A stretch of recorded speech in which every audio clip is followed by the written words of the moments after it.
So the Hamilton Ticats win their first playoff game since 2001, and they do it in exciting fashion. 52-44 in Montreal, an amazing game. A bizarro world game. I would say the only game that I found more exciting was because of the setting, and that would be the '89 Grey Cup. I'm talking about one live. This would be probably the second greatest football game I've ever seen live. It was tremendous, given that it was an elimination game as well.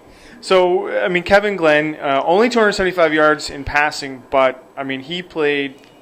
It's funny. Anthony Calvillo had the second highest yardage, receiving yard, or passing yardage, I believe, in postseason history in this league. Yet I thought he was the second best quarterback on the field because of the way Kevin Glenn played. It was a beautiful example of control. He was betrayed early by Chris Williams with a drop.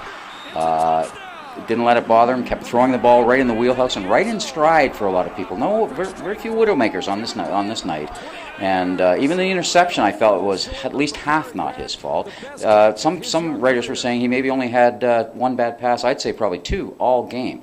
Tremendous control on his part. And remembering the pressure that he was under, given the fact that had they lost, he probably isn't going to be quarterbacking this team next year. And speaking of pressure, you spent some time with another guy who might have had a shorter Hamilton career had it not been for this game. Yeah, Marcel Belfait, head coach Marcel Belfait, I think, vindicated by this loss. He wasn't willing to put it in those terms, but certainly every single move he made down the stretch, many of which he was criticized for, whether it was, switching Quentin Porter and Kevin Glenn back and forth down the stretch. Porter came on when he needed to and played well in relief.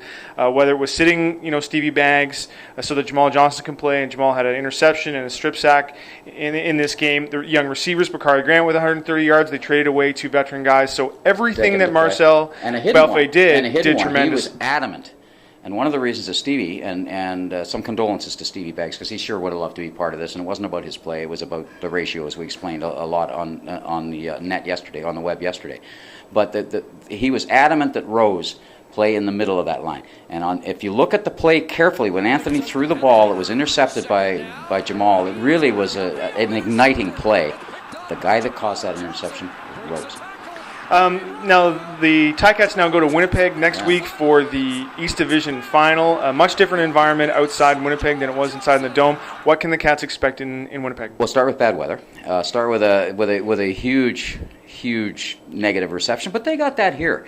I mean, 33,000 only, and I think they got to be disappointed in Montreal, but they knew that was going to happen, that they were going to be under 40.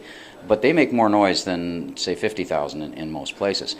They've got to get to is Buck going to play, or who knows what's going to happen there? They've had a lot of time to rehab him, and they've got to stop the big receivers, and they've got to do some work on the back end. There's no reason that game should have been close after a certain point, given that Kevin Glenn kept putting them ahead.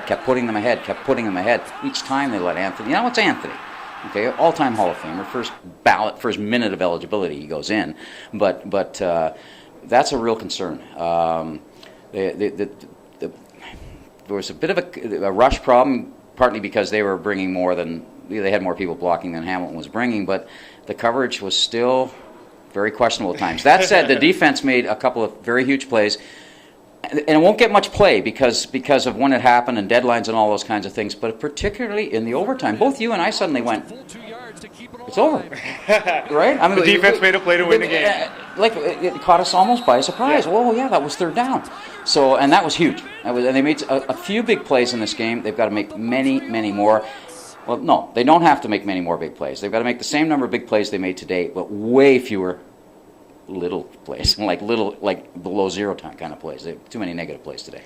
Because the Ticats are playing next week, Steve and I are working next week. Make sure you check out the spec on tomorrow, which will be Monday, for his column and my story, plus the Scratching Post blog all week long for all your news on the East Division Final. From the Hamilton Spectator in Montreal with Steve Milton, I'm Drew Edwards.